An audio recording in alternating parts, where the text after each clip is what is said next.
Hi, there in Chicago, Mel here, the voice crying out from the wilderness of Malibu to lend that voice for your support and encouragement at your rally today.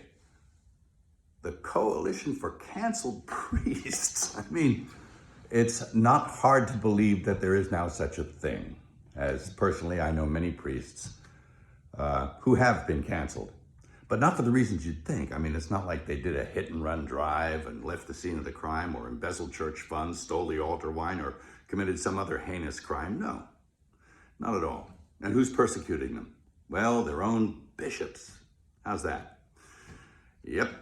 Who are they? Well, they're a pack of men who generally passively sit by and tolerate any kind of nonsense. But if one of their priests utters something that resembles orthodoxy, well, then they spring into action, they reprimand him, and they bully him and do their best to cancel him. And they succeed.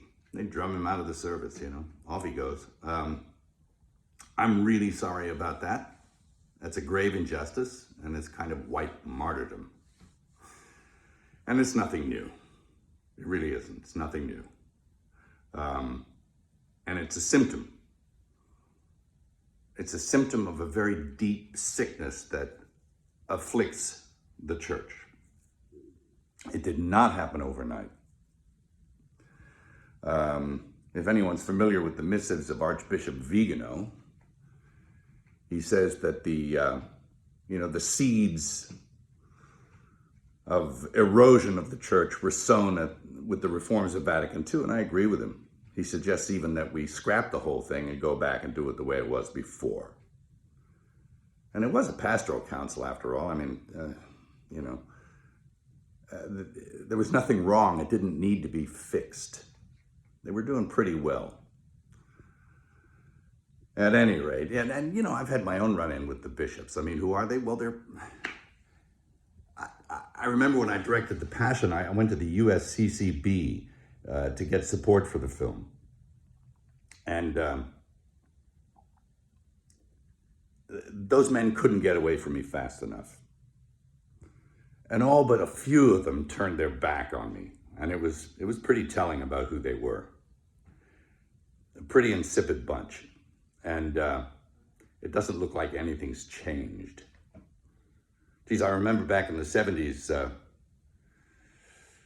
old priests, good priests, who were bullied and persecuted by their bishops. There was a rash of it back then also, and it was because they wanted to maintain what it was that they were ordained to do. They didn't want to go along with the new liturgy and the reforms of Vatican II, and so that they were really heavily leaned on. It was never abrogated, the old Mass, never, and it still hasn't been. You can't. It's protected by quo primum. But they were bullied and badgered and put in insane asylums, and it was pretty sad to watch. And this kind of thing is now happening again. And how are we supposed to know the good guys from the bad guys? Well, we were given a standard by which to judge them. By their fruits, you'll know them. By their fruits. Anybody seen any good fruit lately? Well, it's tough. And look, I'm a pretty sinful guy. I mean, I'm as venal as the next guy.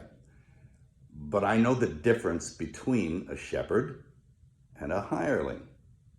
And I think that the vast majority of these bishops are just a bunch of hirelings. And my question is, who's hiring them? I don't think it's Jesus. Is it Francis? Who's hiring Francis? Is it Pachamama? I mean, I think you need to look at the whole institution.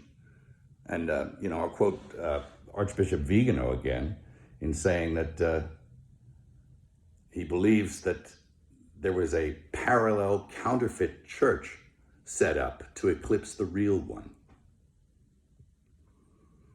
He's suggesting usurpation or an inside job. It seems that way. Anyway, of course, we know the gates of hell will not prevail against it. The victory is God's, not ours.